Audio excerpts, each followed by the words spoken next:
Hey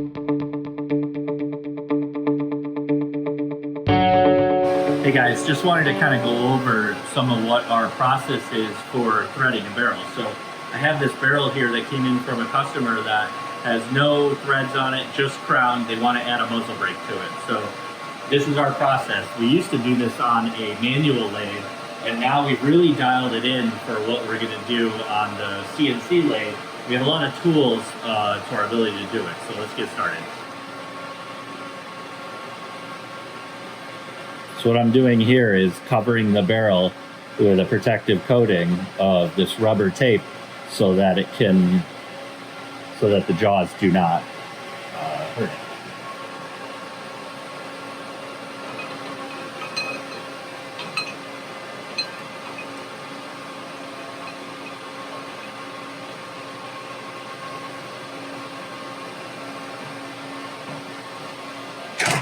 So for this barrel, since we're only cutting and crowning, we want to get it as close as possible to the chuck here to prevent any sort of vibration or things like that. So the first thing I'll do is, since we're not cutting it, I don't need to deburr the end before I start indicating it in. So what I've got is I've got these tools here. This is a range rod that is specific to what the caliber is. So I need to take a minute and figure out what caliber. So it's 223, 556. So I typically will start with a larger one, say like 2194. All right, and I'm going to pull the little bushing off, put it on the range rod. I'm going to add the spacer. All right, and now I got to look for the other 2194.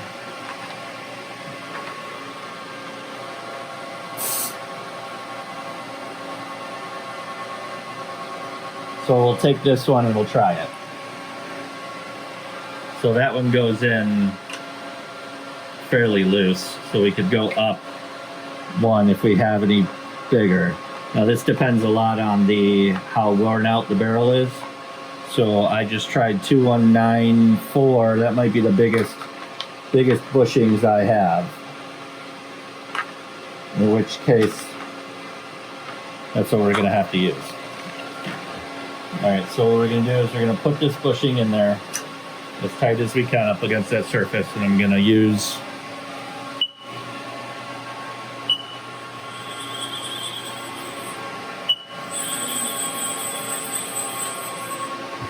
so what we have here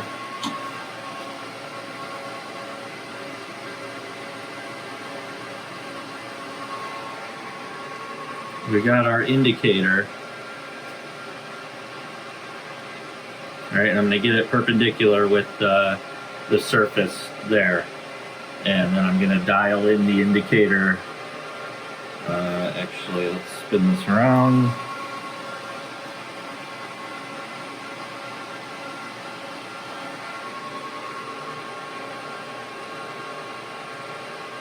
Try and get it as perpendicular and straight to that range rod as I possibly can. Get it down close. Move this in and lower it onto the range rod surface.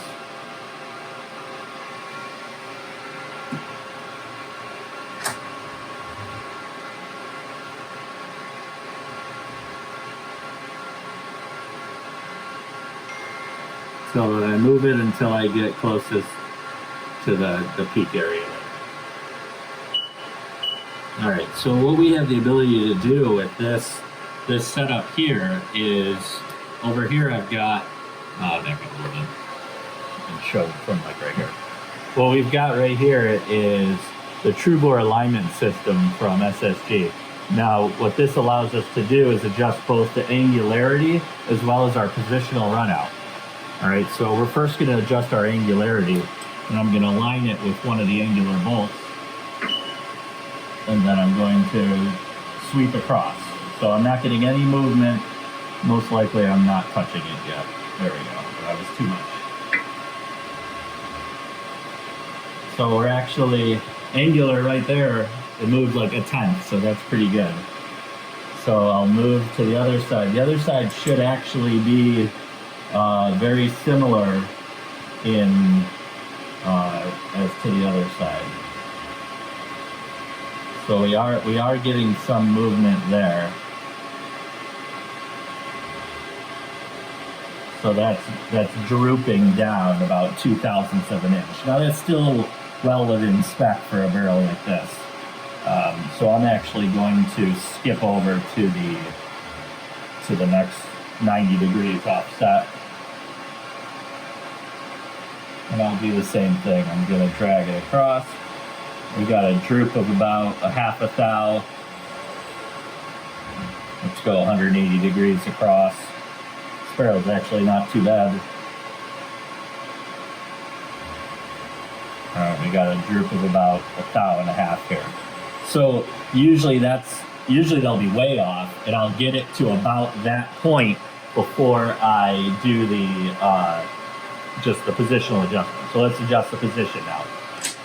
So just standard, very similar to a 4-jaw chuck, and you can watch the gauge kind of go. And I look for the high point.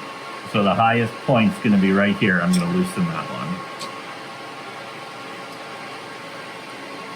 Go 180 degrees, tighten that one. All right, now we're much closer, so I'll adjust my indicator back close to 0. We're actually sweeping about a thou and a half here, so I'll go to my high point, loosen that a little bit, go to my low point, tighten that. And now we're within 1,000 here. So I'm gonna just now focus on maybe tightening so that they're all tight. And that should kind of bring them in. Might still have to loosen one to bring that 0 down, yep. So I'll go to this high point, loosen it just a bit.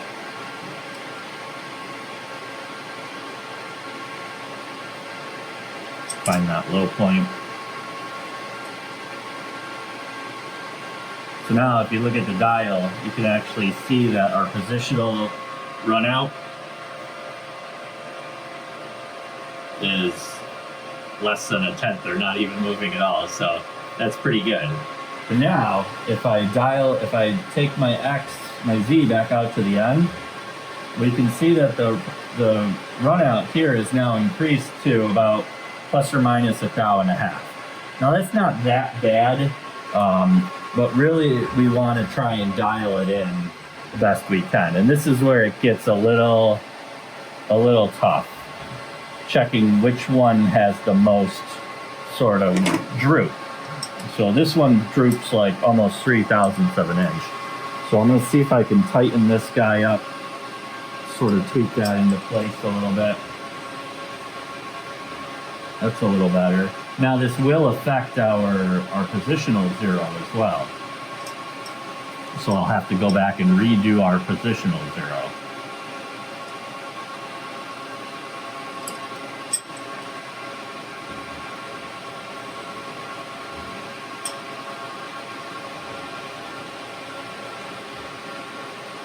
This could also be as a result of the bushing not fitting that closely into the bore. A worn out barrel will cause something like that. Pretty good. So now if we come back real close to the barrel, so now our positional's back out of alignment. So no biggie. We're just going to come in and bring this back into alignment.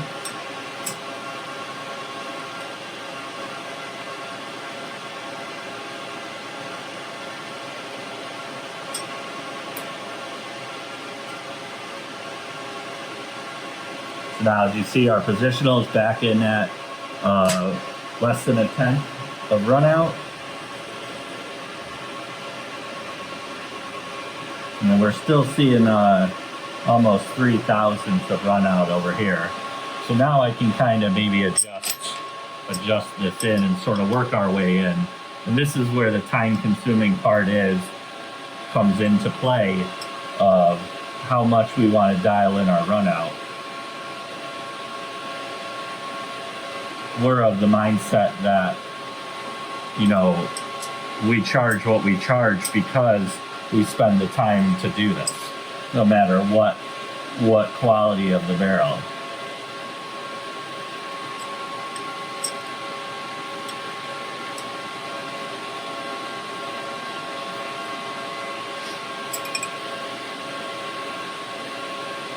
So we're within a thou on the runout there. Bring it back. Double check our runout over here. It increased to about a thou, so let me just tighten that back up.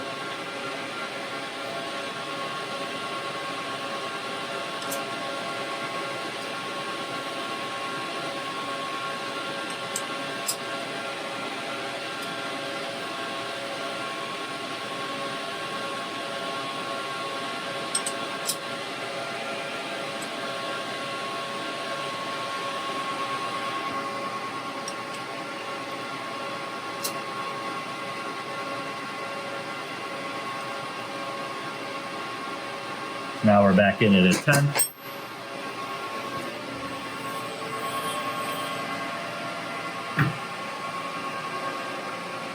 Now we're about just over a thou of runout on the far end. Again, if I pull on this, you can see there's a lot of movement in there. So that's about the closest I'm going to be able to really dial in that runout on this one.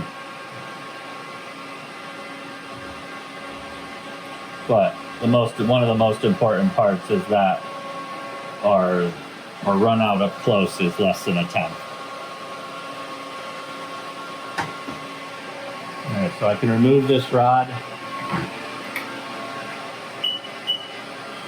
Now what I can do is I'll come in and I'll take a skim cut.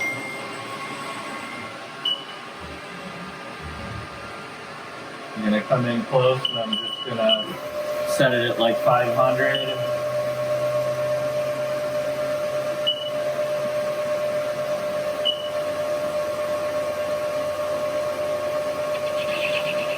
So I got that skim cut right there. Set my offset so that my Z offset is right where it is. And now I'll just use the built-in part of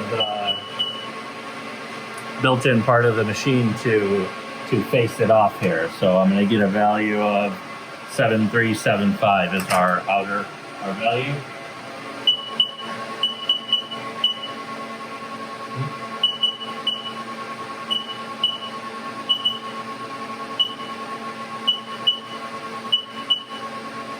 So this crown is probably almost a good 25 thou deep. So I'm going to take almost a full 50 thousandths off. Alright, so what we'll do is we'll close this off a little and get filming right there.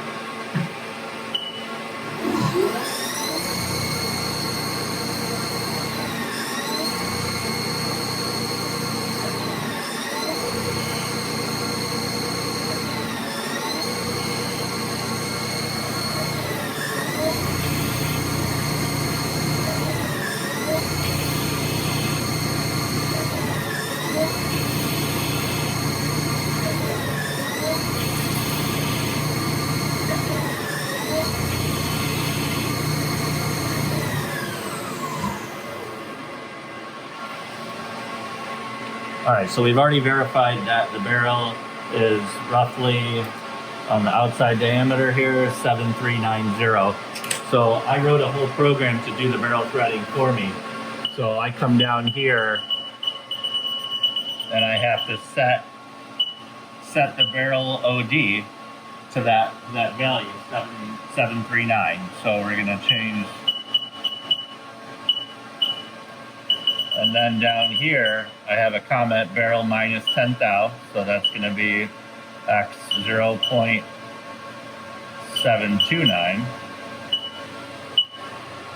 All right, and then that's going to be our barrel OD again, so X 0.739.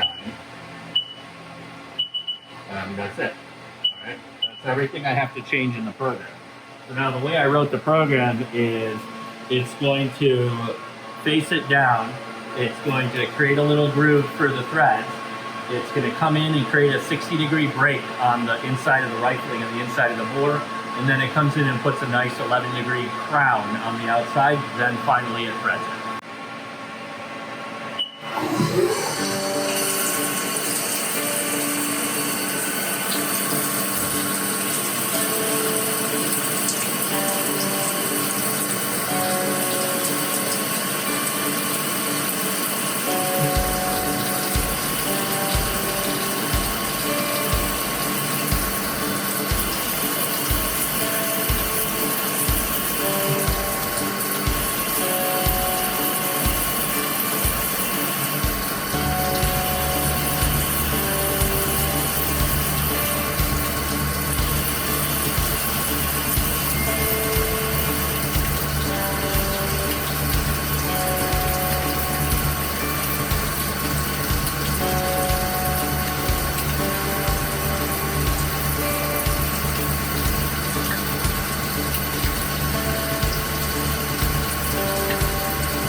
So, program's done. We've got our threads. We're going to test them with a break that we have, make sure the threads are good. And that they go all the way down and up to the shoulder. We're good.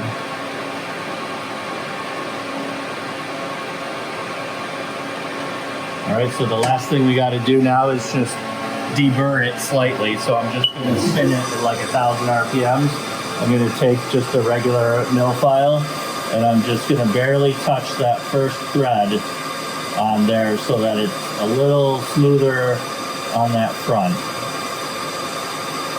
All right, and then lastly, just take some Scotch-Brite here. And I'm just going to clean up the threads and polish up the end of the threads, deburr any of those, and then also the crown as well. I'm just going to take this and let it smoothen out and polish up that crown. And so you can see how nice that crown looks with an 11-degree crown, threaded, shoulder, a little relief in the back, and that's it. We're good to go.